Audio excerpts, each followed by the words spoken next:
J.J. Abrams wanted to destroy Coruscant in The Force Awakens until Lucasfilm intervened. Wow, JJ, you make it so hard for me to like you. And I never will because of things like this. It's not even funny.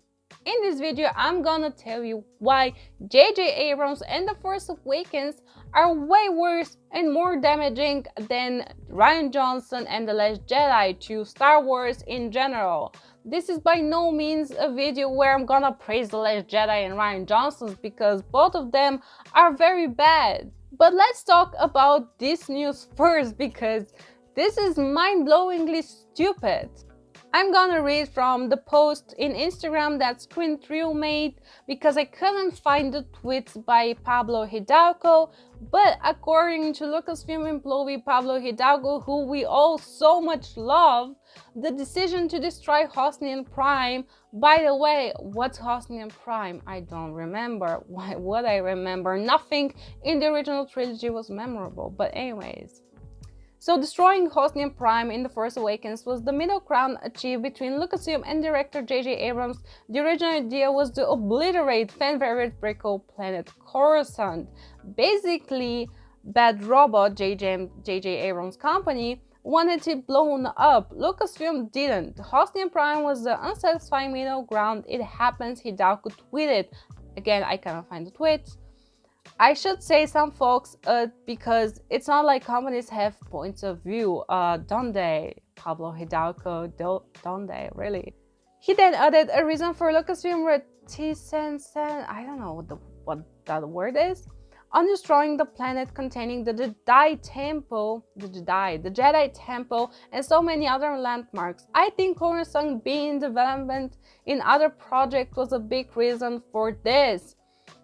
I think a big reason not to destroy Coruscant is because it's Coruscant. It should be self-explanatory why you shouldn't destroy Coruscant, but let's continue. To be honest, I'm not surprised of this considering how anti-prequel J.J. Abrams was back in 2015. Why the hell would you hire a person that hates Star Wars? I know people are saying the prequels were boring. Sequels are so much better because they have so much action. The politics and bureaucracy was boring, but I think that the prequels had a very good grasp of how democracies die and the politics behind it, and it was done in a very entertaining way, in my opinion. I mean, looking at Palpatine and making his populist ideas and agendas and people clapping at him, it was very good. I think it was very well made, but let's continue. And he continues, I mean, the guy started The Force Awakens with the line, "This will begin to make things right." In what world is this gonna make things right? In what world did the sequels fix Star Wars? In what world did Disney fix Star Wars? Do let me know.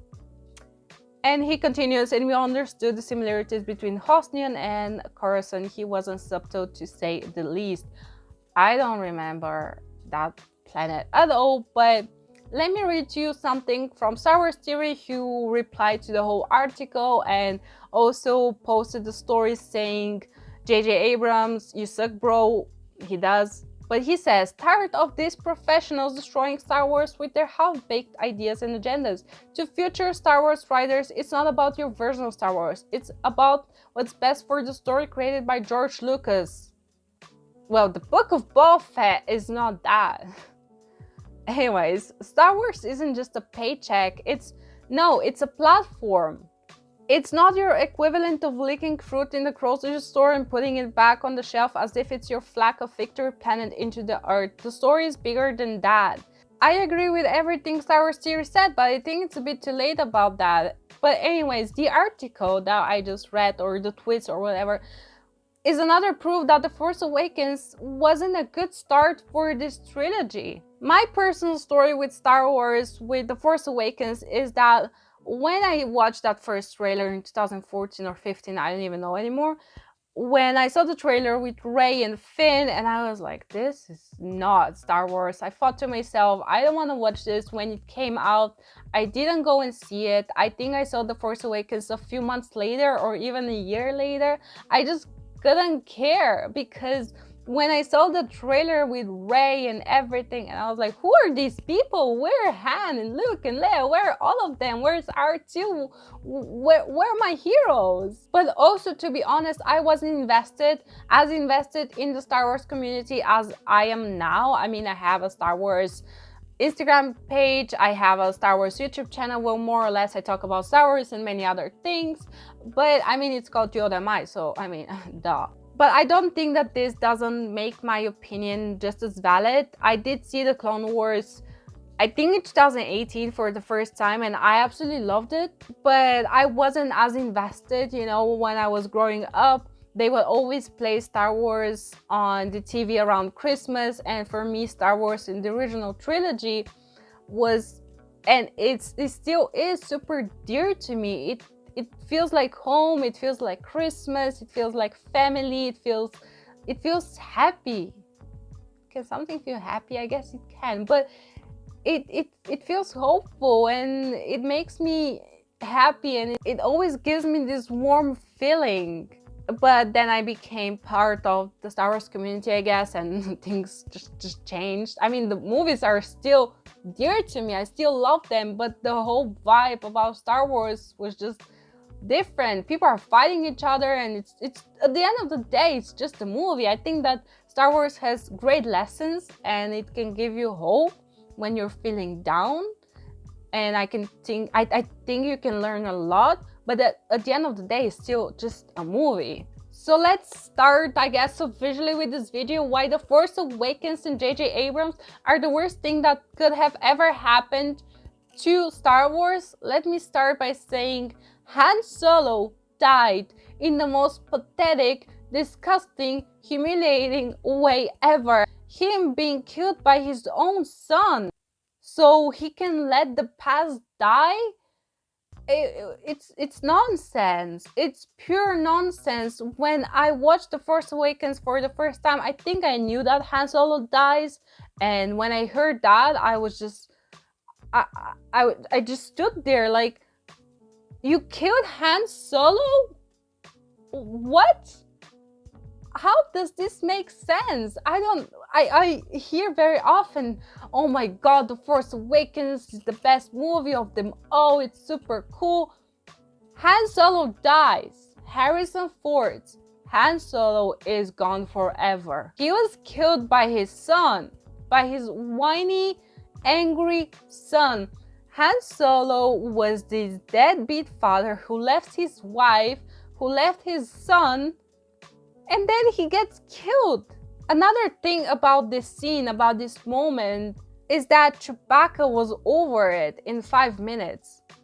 He saw, obviously, the death of Han Solo, he was sad, but it was Rey that was more touched and that was more angry about the death of Han Solo than Chewbacca. This doesn't make sense. This doesn't make sense at all, because she just met Han Solo 5 days ago, and Chewbacca has been almost his whole life with Han Solo. They were like brothers. They were always together, and he was kind of over it in 5 minutes. This doesn't make sense. As I said, obviously Carrie Fisher passed away, but before that, in The Force Awakens, we could have gotten Luke and Han and Leia back together, the three of them, but we're never going to see that ever again. They had this golden opportunity, but they just didn't do it. JJ just decided, nah, who wants to see Luke, Han, and Leia? Like, who cares about them? Let the past die. Also, my second point is when Han meets Leia for the first time after so many years. First of all, we learn that he left her. Second of all, he sucks as father. Third of all, their interaction was super cold. It feels like they were friends that haven't seen each other in a long time and they don't really know each other. They're just like colleagues or whatever, and they were just like, hey Leia, hey Han, what's up? Han and Leia had one of, and still have, one of the greatest romances on film. Their romance was epic. Their love story was epic. And for you to portray them as these strangers, another nonsense. It felt so forced and artificial, and the fact that when Rey met Leia, it felt warmer, even though they don't know each other, but they embraced each other in this warm way as if they've known each other for years. Why would you even hug? You don't know each other. Like, nothing makes sense in The Force Awakens. The third point that I want to talk about is Rey. I mean, why would I care about Rey? You know, she is, I guess people say, a copy of Luke, but Luke had Obi-Wan to be his entry into the Star Wars story and universe. You know, Obi-Wan was this mysterious figure that you wanted to learn more about. And he was guiding Luke into, you know, Star Wars story. And Rey had BB-8 as an entry. These two things are not the same. Also, Luke Skywalker fails to do many things. He tries, he fails, he tries again, he fails again. And then you have Rey, who does everything from the first try. Like, she can wield a lightsaber, she can use the Force with no problem, and people, obviously the argument is, well, she's Palpatine's granddaughter. Well, Luke Skywalker is the son of Darth Vader or Anakin Skywalker, both of them super strong. It doesn't make sense that she would be able to do everything with ease and then Luke wouldn't be able to do anything. So these two things are, again, not the same. The next point is Kylo Ren. I don't understand how this character is a fan favorite. For me, he's a whiny teenager who has anger issues and breaks and destroys things every 5 minutes. He's supposed to be Darth Vader, but he's just funny. It's ridiculous. He has anger issues.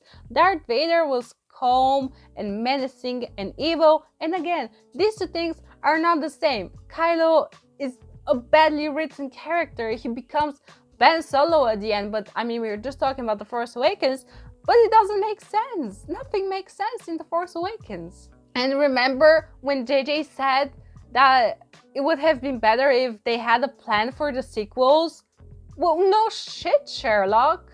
My fifth point is that why always Tatooine or a copy of Tatooine? You know, in the sequel trilogy, we got not one planet that was somewhat interesting or something different. You know, obviously we got Coruscant in the prequels, we got in the Clone Wars, we got Dathomir, we got so many different planets with so many different species, and in the sequel trilogy there was nothing creative about it.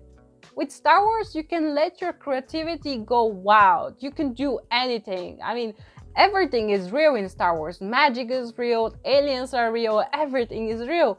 And you can do so much. You can make up your own planet, species. You can do so much. Oh, sorry. According to Kathleen Kennedy, you don't have any sources of information about Star Wars. So I guess it's just Tatooine and that's it. This is ridiculous. Star Wars, well, Lucasfilm costs $4 billion, and I agree, the sequels made money.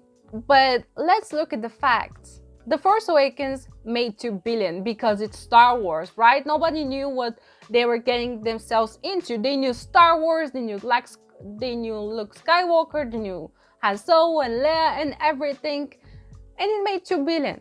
But The Last Jedi made less, $1.5 billion, which is still a lot of money. I'm not saying anything, but it's less, right?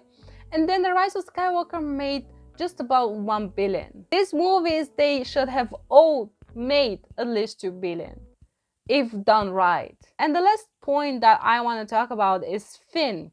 Finn for me was the star of The Force Awakens.